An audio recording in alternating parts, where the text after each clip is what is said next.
Saudara yang kasih Tuhan Yesus, apa yang menjadi kesan saudara pada tahun lalu?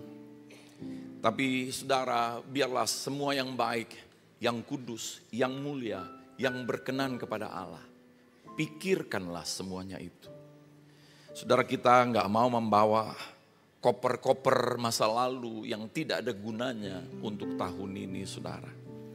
Tapi biarlah kita semuanya percaya, saudara, ketika kita memasuki tahun baru, ada kabar baik tahun ini.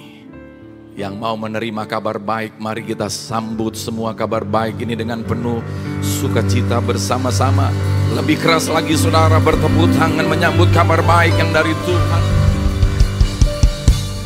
Di surga hanya ada satu berita, yaitu Injil, kabar baik. Dan inti daripada pengenalan akan kebenaran adalah kabar baik, adalah Injil. Saudara yang kasih Tuhan Yesus, memang di Alkitab banyak kisah-kisah kehidupan manusia, saudara. Tetapi inti daripada kebenaran, impartasinya ada di dalam kabar baik. Dan kabar baik itu adalah Kristus sendiri.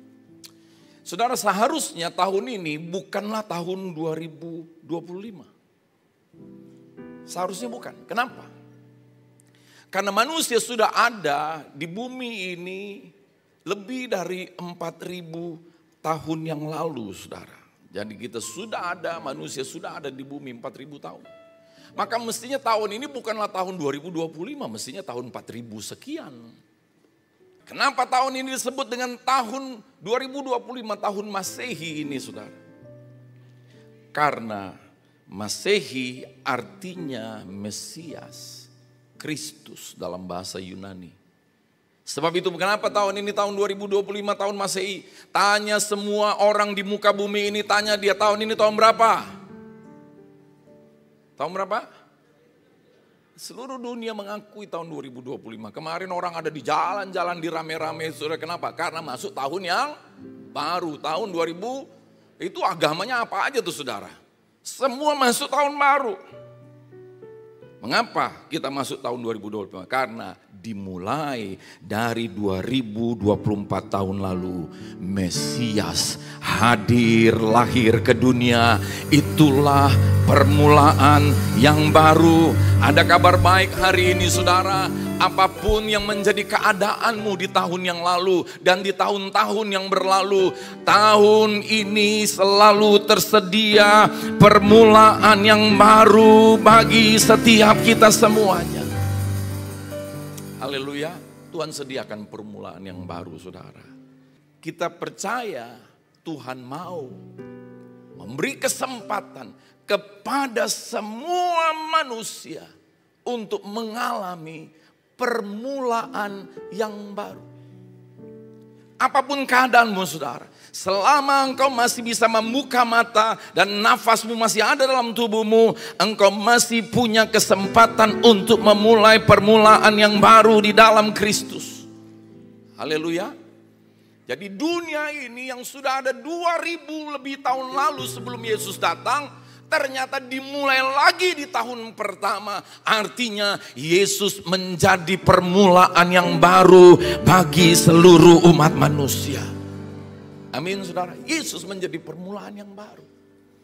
Yesus menjadi penentu nasib manusia.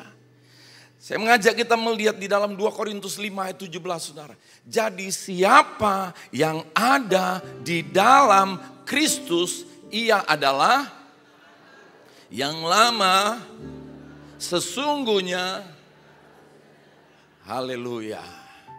Saudara, apapun yang kita beli hari ini baru, beberapa waktu kemudian sudah gak baru lagi. Apapun yang kita beli hari ini saudara, kita semangat lihatnya, setelah lama kemudian dia jadi usang. Tetapi ada kabar saudara, ada sesuatu yang selalu baru. Apa itu saudara? Ketika kita ada di dalam Kristus. Apakah engkau sudah ada dalam Kristus? Saudara, bolehkah kita bertanya, Tuhan tahun lalu 2024, tahun ini 2025, apakah aku ada di dalam Kristus? Tanyakan hatimu yang paling dalam, pertanyaan penting ini saudara. Apakah saya ada di dalam Kristus? Dan Alkitab berkata ketika kita sungguh ada dalam Kristus, maka kita berjalan dalam penciptaan yang baru. Yang lama sudah berlalu, yang baru sudah datang. Ya, anak-anak muda, ini bukan ayat untuk pacaran ya. Oh, putus pacar ya, yang lama sudah berlalu, yang baru sudah datang. Saudara, ketika kita ada dalam Kristus, apa yang baru sudah datang? Yang baru yang sudah datang adalah Tuhan sudah lahir ke dunia ini. Sebab itu saudara, inti daripada kekristenan ada di dalam 2 Timotius 2 ayat yang ke-8. Ingatlah ini. Ingatlah apa? Ini. Apa ini? Yesus Kristus yang telah bangkit dari antara orang mati telah dilahirkan sebagai, itulah kuberitakan dalam Injilku. Jadi saudara mau mendapatkan Injil? Mau mendapat kabar baik? Ini kabar baiknya. Yang pertama, Yesus sudah bangkit. Yang kedua, Yesus sudah mati. Yang ketiga, Yesus sudah dilahirkan. Inilah inti daripada kekristenan. Mestinya isi dari semua pemberitaan itu semuanya tentang Injil. Semuanya tentang ini saudara. Kabar baik ini. Yesus bukan hanya lahir. Yesus mau mati bagi semua manusia yang berdosa. Yesus bangkit dari antara orang mati. Ini mestinya menjadi kabar baik, kabar yang menjadi inti daripada kehidupan yang baru. Tanpa kematian dan kebangkitan Kristus, sebab itu Yesus pun saudara, dia berkata begini saudara, betapa susahnya hatiku. Jadi hati Yesus itu merasa susah sekali. Betapa susahnya hatiku. Apakah saudara mengalami kesusahan hati? Tahun 2024, apakah saudara membawa kesusahan hati itu tahun 2025? Saudara, kita manusia memang gampang mudah menyimpan kesusahan hati. Sebab itu jangan pernah tutup hatimu supaya kesusahan hatimu berganti dengan kesukaan yang dari surga masuk ke dalam hatimu saudara. Jangan pernah menutup hatimu. Saudara yang kasih Tuhan Yesus, kita membuka hati. Berbahagialah orang yang lapar dan haus akan kebenaran. Ini orang yang membuka hati. Dia punya kelaparan, kehausan akan pengenalan akan Kristus. Maka mereka akan dipuaskan. Apakah di dunia ini orang cari kaya? Cari jabatan? Tidak. Orang bukan cari jabatan, bukan cari kekayaan. Cari apa? Cari kepuasan. Udah dapat jabatan, gak puas kan? Mau naik lagi. Udah dapat, gak puas, mau naik lagi. Cari kaya, udah dapat. 1 rumah, gak puas. 2 rumah, gak puas. Dia lihat istrinya, kok cuma 1. Saudara, manusia cari puas. Dan apa sesungguhnya yang memuaskan kita? Apa yang memuaskan kita adalah apa yang kita sukai. Betul enggak? Apa yang kita sukai? Lalu apa sesungguhnya yang kita sukai? Apa yang kita sukai sesungguhnya adalah apa yang kita mulai masukkan dalam diri kita. Dan apa yang kita masukkan dalam diri kita saudara? Terus berulang-ulang lama-lama menjadi itu yang kau sukai. Lama-lama itu yang menjadi kepuasanmu. Maka itu hati-hati memasukkan sesuatu dalam dirimu. Saudara, biasanya mengakhiri tahun orang-orang mulai bersihkan rumah, kumpulin barang-barang, sampah-sampah, gak mau dibawa tahun baru. Ya, semua bahkan mungkin pakaian-pakaian yang kita beli begitu banyak. Waduh, ini masih dibungkus, masih ada harganya. Kenapa gak dipakai? Karena begitu banyak saudara yang kita beli bukan karena kita butuh, tapi karena big sale. Ya kan, diskonnya gede gitu kan. Wih, diskon 90 plus 20. Bayangin, itu artinya tokonya ngasih lagi sama dia, saudara. Ya. Dan barang-barang itu ada lalu kita mulai keluarin satu demi satu. Hari ini saudara, biarlah semua sampah-sampah tahun lalu keluarkan dari rumah perbendaharaan hidup kita. Jangan biarkan masuk di tahun 2025 ini. Yang mau katakan amin, saudara. Yang mau katakan amin. Terlalu berharga hidupmu untuk menyimpan hal-hal yang buruk, yang negatif, saudara. Mari saudara yang kasih Tuhan Yesus, Alkitab berkata, Yesus betapa susahnya hatinya.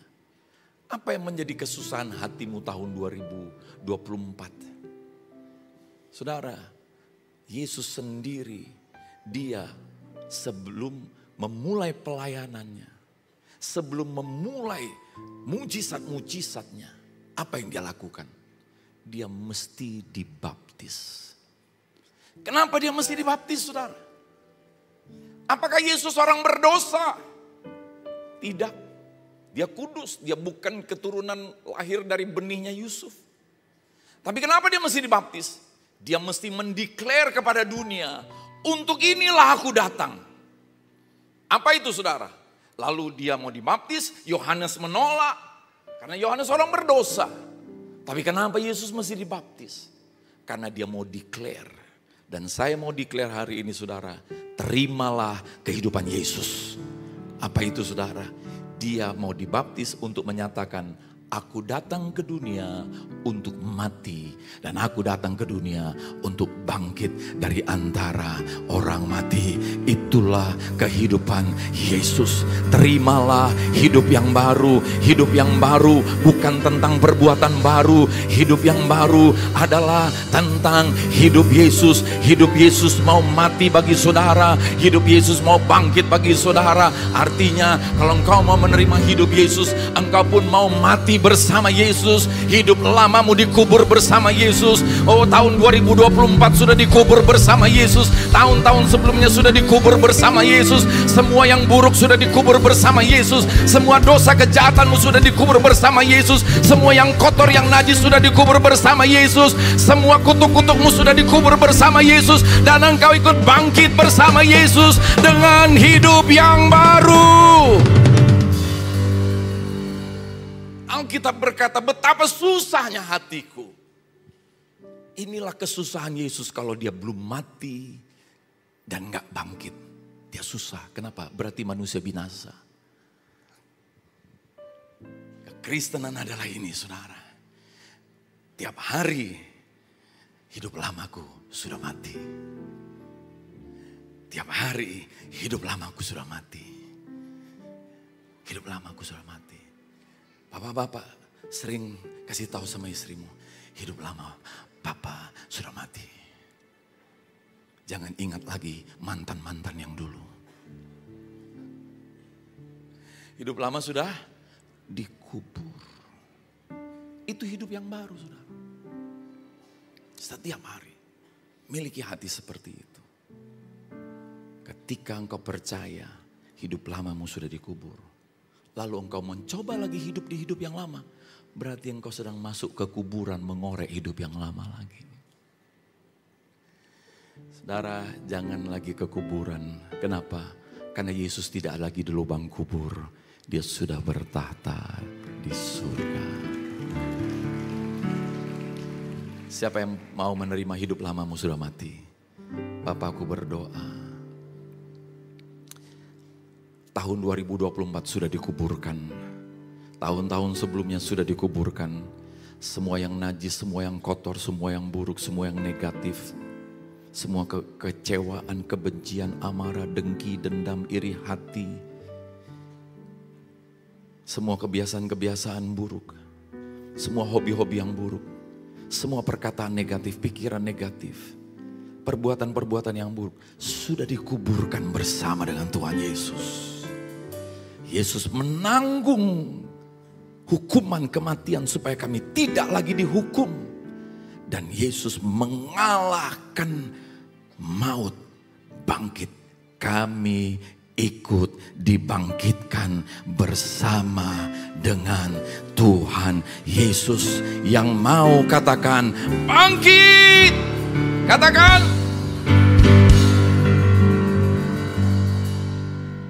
Sudah bangkit semuanya? Kalau udah bangkit baru saya tutup, saudara. Filipi 3 ayat 13 sampai 14 saya tutup dengan ayat ini. Saya ingat dulu kalau tahun baru, semua orang, keluarga-keluarga kami datang. Dari kampung, dari kota lain datang, saudara. Tapi semenjak ayah saya menerima hidup baru, pada nggak datang lagi. Kenapa? Karena nggak ada lagi bir. Nggak ada lagi tua, saudara. Apalagi ketika mereka datang, lalu ayah saya menceritakan Yesus. Mereka jadi aneh. Mereka nggak datang lagi, saudara. Saudara, aneh ya. Orang kok nggak tertarik dengan hidup yang baru ya? Lucu. Kenapa itu, saudara? Itulah dosa. Menutup mata hati kita. Nah, mari semua yang bangkit, kita baca bersama-sama Filipi 3 ayat 13 sampai 14. Saudara-saudara, aku sendiri tidak menganggap bahwa aku telah menangkapnya, tetapi ini yang kulakukan. Aku melupakan apa yang telah di belakangku dan mengarahkan diri kepada apa yang di hadapanku. Siap semua bangkit? Siap bangkit? Jangan merasa bahwa engkau sudah sempurna. Jangan merasa engkau sudah cukup baik. Jangan merasa engkau sudah cukup berubah. Saudara, aku sendiri tidak menganggapnya bahwa aku telah menangkapnya. Tetapi ini yang kulakukan.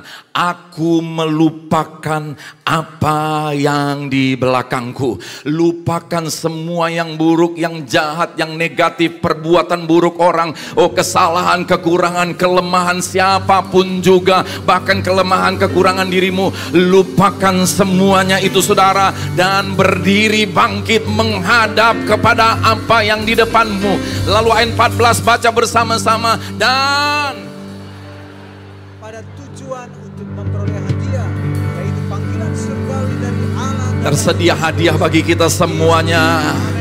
Tersedia hadiah bagi kita semuanya. Kita berlari-lari. Berlari-lari. Siap berlari-lari. Siap berlari-lari. Kalau ke kantor berlari, kalau ke kebun sawit berlari, saudara, ke restoran berlari. Tapi ini berlari untuk mengejar panggilan surgawi, menerima hadiah yang dari Tuhan. Mari tepuk tangan bersama-sama. 1, 2, 1, 2, 1, 2, yes.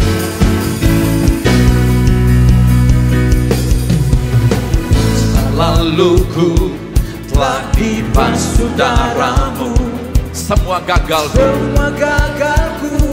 telah ditebus olehmu. Mengenalmu itu lebih dari segalanya. Tinggal dalammu itu kebanggaanku. Ku berlari menuju harapan di depanku. Mari lupakan semua yang di belakangku. Ku mengarah kepada apa yang di depanku. Ku menuju kemenangan yang nyata. Sorakan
musik menyanyikan lagu ini, saudara.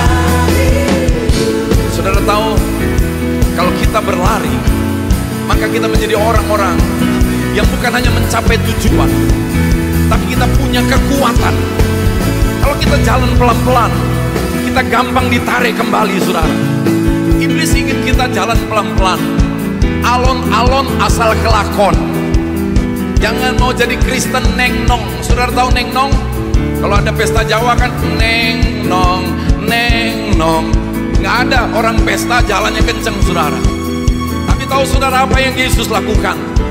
Waktu anak yang hilang kembali ke rumah Bapa, dari jauh dilihatnya anak itu. Alkitab berkata, ketika Bapa melihat anak yang hilang itu, anak yang sudah mempermalukan bapaknya, anak yang sudah hidup dalam kehinaan, dari jauh dilihatnya anaknya. Bapa itu lari sambut anak itu. Itulah kasih Bapa kita. Dia lari dari surga, sambut kita semuanya. Dia lari dari surga, berkorban bagi kita semuanya. Dia berlari, katakan berlari, berlari, berlari, berlari, berlari. Haleluya. Kalau dia berlari mengasihi engkau, apakah engkau mau berlari untuk mengasihi dia? Apakah engkau mau berlari untuk membangun hubungan dengan dia? Apakah engkau mau berlari untuk menjadi murid Kristus? Apakah engkau mau berlari untuk melakukan firman Tuhan? Apakah engkau mau berlari untuk hidup dalam panggilan Tuhan? Mari mulai hari ini, saudara. Hidupmu begitu berharga, hidupmu begitu indah. Jangan sia-siakan hidupmu. Jangan biarkan iblis mudah menarik engkau kembali. Karena engkau lari, semakin sulit untuk dikejar iblis. Engkau berlari, berlari, berlari. Yang mau berikan kemuliaan bagi Tuhan Yesus. Haleluya. Nyanyikan, ku berlari. Ku berlari, tuju harapan di depanku. Ku lupakan semua yang di belakang, semua yang di belakangku. Ku mengarah kepada apa yang di depanku. Ku menuju kemenangan yang baru. ku berlari. Tuju harapan di depanku. Ku lupakan semua yang di belakangku. Ku mengarah kepada apa yang di depanku. Ku menuju Kemenangan yang darimu. Semua yang mau mengalami kemenangan bersorak, haleluya. haleluya. Mungkin ada tantangan yang kau hadapi. Barangkali engkau merasa aku belum menang, aku masih gagal. Tapi miliki kemenangan iman. Apa itu kemenangan iman? Keadaanmu mungkin masih sama, situasimu mungkin masih sulit, tantangan persoalanmu mungkin masih ada, tapi engkau sudah mengalami kemenangan iman. Maka kemenangan yang lain akan menjadi akibat daripada kemenangan iman yang ada dalam dirimu. Ketika engkau tetap berlari, ada masalah engkau tetap berlari, ada tantangan engkau tetap berlari, ada hal yang tidak baik engkau tetap berlari. Tuhan lihat ada iman di dalam hidupmu, maka engkau sedang menerima karya Tuhan dinyatakan dalam hidup saudara. Mari angkat tanganmu saudara yang mau berlari. Tahun 2025 kami gak mau berleha-leha untuk bisnis, untuk pekerjaan, untuk karir, untuk materi. Kami lari.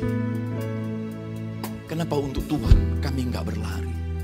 Dia sudah berlari mengejar kami ke dunia ini. Untuk hal-hal jasmania kami berlari.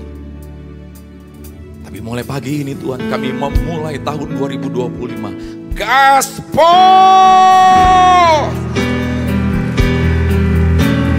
Kami mau lari untuk beribadah, berdoa, berlari menjadi murid Kristus, berlari melakukan kehendak Tuhan, berlari untuk panggilan Tuhan, berlari untuk amanat agung-Mu ya Tuhan.